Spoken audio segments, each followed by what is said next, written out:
Hello guys, this is Danny right after a wonderful cyclocross event. And next week on Sunday, it is Saturday right now, it's going to be the nationals, cyclocross nationals in Poland track. Same exact track today for amateur riding. Me on the mountain bike in the mountain bike category. It was an amazing race.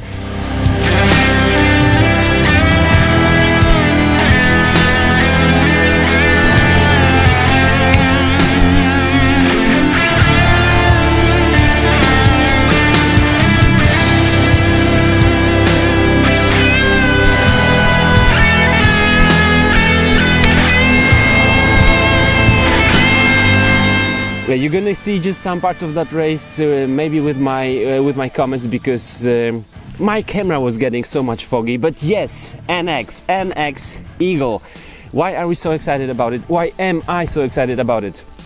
Well, I do get excited when the new high-end stuff comes out, but when something really good and cheap comes out, I'm even more excited. But that's because I always want to tell you guys, don't spend so much money. Here it is, Sram NX Eagle drivetrain with the shifter, of course. What can I tell you after this race?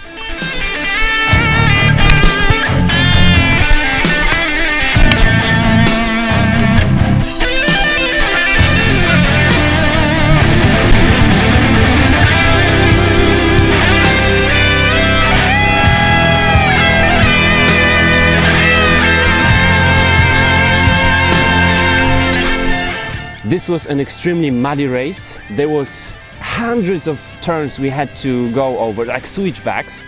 So accelerating, slowing down, accelerating, slowing down, accelerating, braking.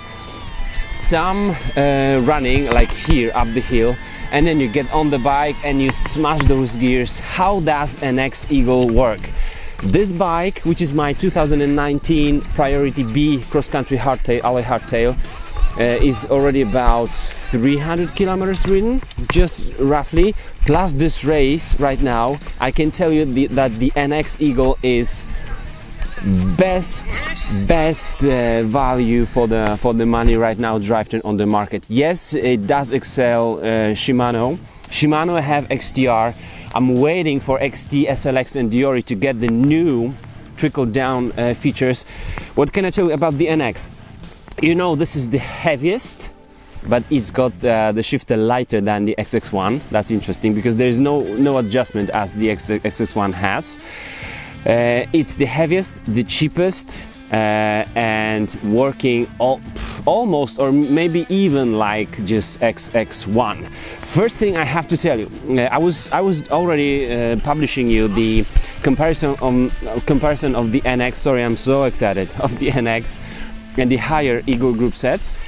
You could see that the NX was a little bit more stiff, but what I've noticed for Eagle, when you get a drivetrain which is so much high-end drivetrain and there is so much precision there, you need to ride it for a couple of hundreds maybe of kilometers so that those gears will not be that sharp. And especially if you do multiple shifting up the cassette, you won't feel it like stiffening so much. So NX has been doing that. It still does when I change the gear, like from, let's say, from 9 to 12.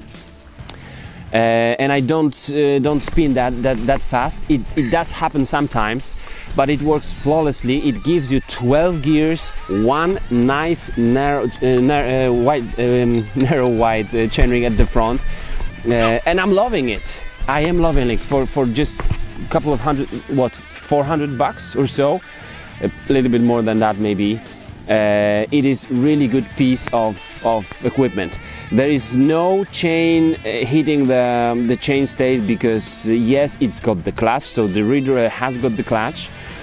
What you don't have is the 10 teeth chainring. You have 11 through 50. In my opinion, it's even better because you can put it on any cassette, so it is compatible. That means even cheaper. And I don't really use 10 teeth sprocket. I don't really use it.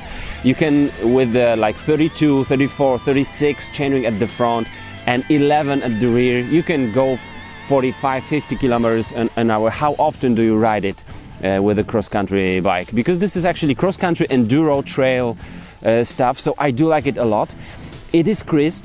I didn't have any problems like here with the mud, with the dirt going through the chain and through the cassette. I do prepare my drivetrain for such conditions. I've made a video about that, but I can tell you that the NX Eagle is a great piece of components. The narrow wide chain ring doesn't push the chain off the teeth when it's full of mud, so that's number one. It's working good. It doesn't also feel like when backpedaling, like it's making that resistance. It's quite efficient, power efficient, energy efficient. The rear derailleur, awesome. It's very stable. It's great. I'm loving it. And the cassette, it's just heavier than the GX and XX1, X01. Otherwise, SRAM NX Eagle, guys, I'm loving it.